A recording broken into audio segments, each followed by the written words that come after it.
Bem, pessoal, vamos de BTC no fim de tarde dessa terça-feira, 22 de agosto. Agora na Espanha já são 20 horas e 21 minutos, no Brasil 15 e 21 da tarde.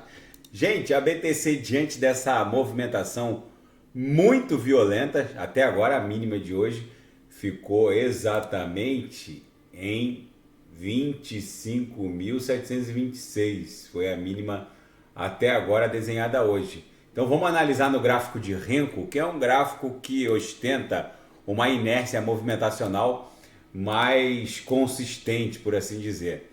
No gráfico de Renko, a gente ainda segue dando vigência ao que parece ser uma canaleta virtual de alta. Esse gráfico ele é atemporal. Os boxes de $1.000 aqui no Renko com boxes de $1.000, ele não se move com o transcurso do tempo, mas tão somente com a variação do preço. A BTC segue numa forte tendência de alta no Renko, com a nebulosidade na projeção ostentando uma bela espessura esverdeada e essa canaleta virtual de alta aqui parecendo estressar a base, a aresta inferior do canal. No semanal, daqui a pouco eu vou analisar no 4 horas. No 4 horas a BTC está ameaçando perder a tendência de alta. Seria preciso perder 25.600 para que essa bolinha aqui migre para cima e a gente starte uma tendência de baixa no 4 horas. Mas por enquanto a tendência é de alta no 4 horas. No semanal a gente está estressando nesse momento a base dessa cunha triangular de caráter ascendente. As linhas da banda de Bollinger no semanal ainda permanecem flat, o que é um forte indício de que agora a gente deve voltar a estressar a linha superior. Quando as linhas da banda acabam se esgarçando, né? A inferior emborcando para baixo, a superior emborcando para cima, é porque vem mais queda. Mas quando as linhas permanecem flat, é sinal de que a gente deve voltar a estressar a linha superior, que nesse momento está se confundindo com a linha superior da própria nuvem. Na projeção, no semanal, segue uma bela nebulosidade esverdeada. No semanal o gráfico segue muito bonito, é preciso não perder o fundo da semana passada em 25.166 para seguir dando vigência a essa cunha triangular de caráter ascendente. No 4 horas, como eu estava reportando para vocês, segue ainda vigente a tendência de alta. Se perder 25.600, aí as bolinhas vão migrar aqui para cima, ó, e a BTC poderia eventualmente fazer até um fundo duplo com essa mega agulhada de 17 de agosto, onde ela fez a mínima em 25.166. Seria o suporte subsequente. Vamos ver se ela se mantém. No intraday, a BTC está selvagem agora. Ela estava desenhando aquela reguinha, de repente resolveu esgarçar a lower mais para baixo. Agora chegou a bater na lower, voltou para VWAP, porque encontrou uma parede de compra, mas aí aliviou o book, visitou de novo a lower, agora está voltando em direção a VWAP. Deve estabilizar ali o preço próximo de $26.000. Na seara fática, o Banco da Basileia, que é o Banco de Compensações Internacionais, uma espécie de banco central dos bancos centrais, alerta para possíveis riscos de estabilidade, quanto à estabilidade financeira causado pela expansão da criptografia.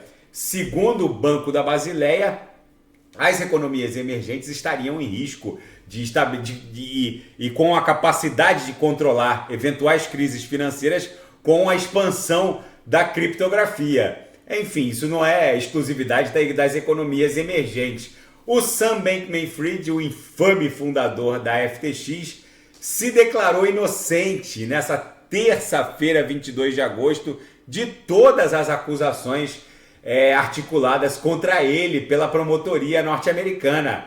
Vamos ver como vai se desdobrar esse julgamento. E analistas profissionais do direito, principalmente nos Estados Unidos, pontificam que a SEC cometeu um grave erro ao recorrer da sentença favorável a Ripple, no caso Ripple versus SEC, que pontificou que a XRP não é um security, não é um título de valor mobiliário e que não está, portanto, sob o espectro regulatório fiscalizatório da SEC. Segundo profissionais do direito norte-americanos, a SEC vai criar um poderosíssimo precedente nos tribunais superiores norte-americanos em favor do mundo cripto e vai fazer implodir a sua capacidade fiscalizatória sobre o mundo cripto. A partir desse precedente, tudo que a SEC fizer contra qualquer corporação cripto vai ser jurisdicionalizado e os tribunais vão acompanhar o precedente que vai ser criado em favor da criptografia. É uma notícia ruim o fato deles terem recorrido, mas é uma notícia boa o fato de que os especialistas pontificam que não há qualquer chance de vitória da SEC nessa apelação. E na seara geopolítica e finanças internacionais, a pergunta que vale $1 milhão: até que ponto o Fed deve pressionar para colocar a inflação norte-americana dentro da meta? Muito do que deveria ser feito já foi feito. Se a inflação não chegar a um patamar para dentro da meta, que seria até 2% ao ano, outra linha de pensamento sugere que o Fed deveria aceitar uma taxa de inflação em torno de 3%.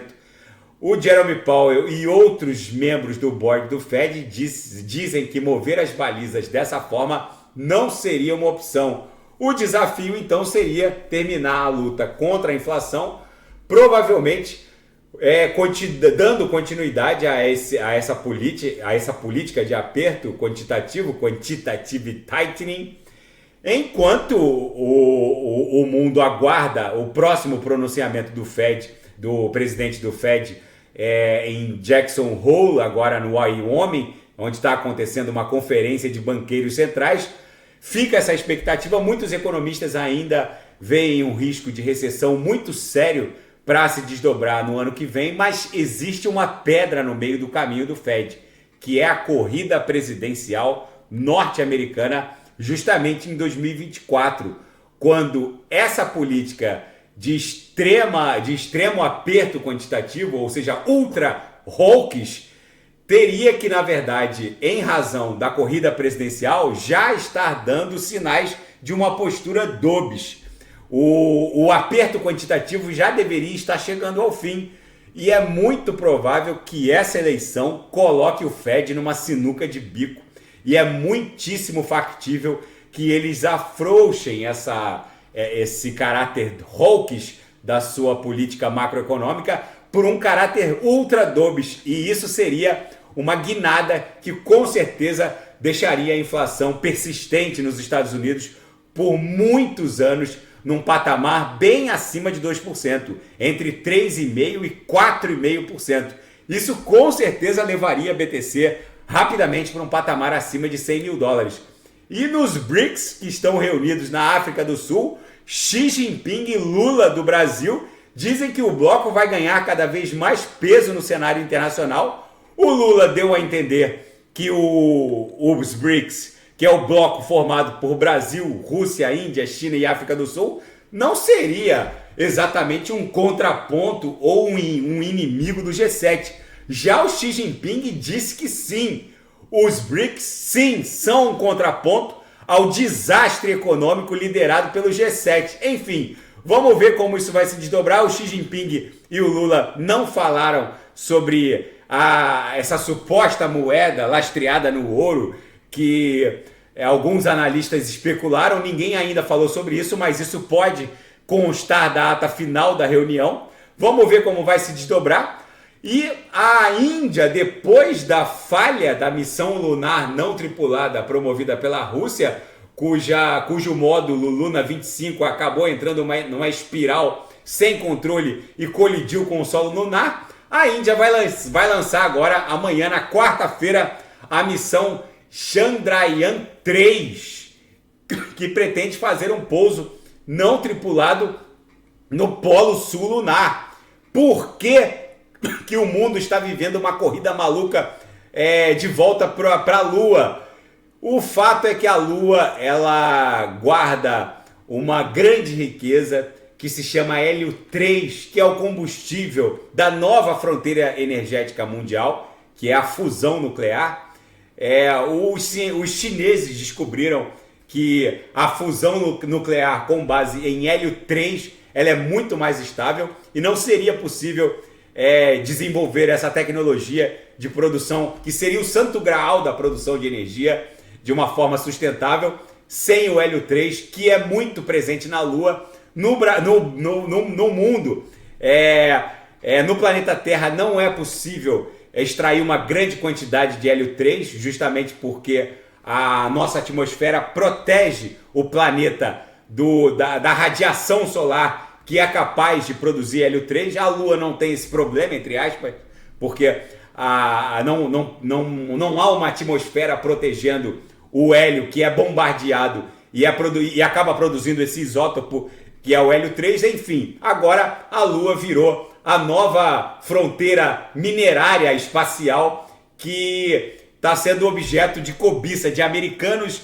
europeus, russos, agora indianos e chineses. Enfim, pessoal, a BTC aqui no 6 horas voltou para dentro da banda de VWAP mensal, mas está desenhando uma sequência de topos descendentes, fundos ascendentes. Talvez isso aqui exploda em direção à própria VWAP mensal. É muito provável que sim. No gráfico de Renko, a gente claramente está estressando a base de uma canaleta virtual de alta. Todos os indicadores dão conta de que a BTC está absolutamente sobrevendida.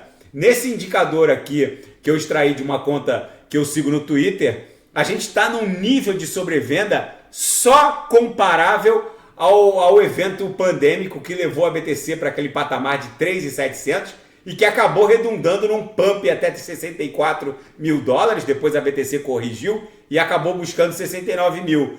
O nível de sobrevenda no mundo, na BTC, principalmente no mundo cripto de um modo geral, nos reporta um cenário em que provavelmente vem uma mega pernada impulsiva pela frente. Tá bom, pessoal? Se nada fugir do script, eu volto amanhã para analisar a própria BTC. Fiquem com Deus e quem quiser sugerir alguma análise, é só colocar nas mensagens abaixo. Até amanhã, grande abraço. Fiquem com